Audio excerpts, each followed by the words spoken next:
你有冇試過沉醉悲傷走唔到出嚟？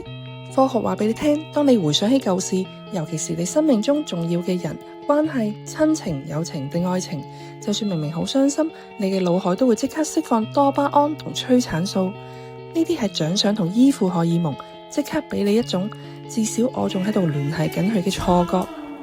呢個時候大腦只係會識別，呢個刺激我熟悉，我要多啲。你明知係痛，但痛得似曾相識，大腦就誤以為呢個係我嘅安全區，唔使驚。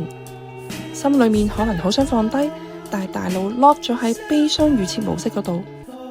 但係唔使擔心，只要你覺察到呢個模式，呢個模式係一定可以改嘅。如果有興趣了解更加多身心靈資訊，歡迎你 follow 我 Isla.whisper.heart， 又或者想了解更加多嘅課程同埋療癒資訊，歡迎你 inbox 我查詢。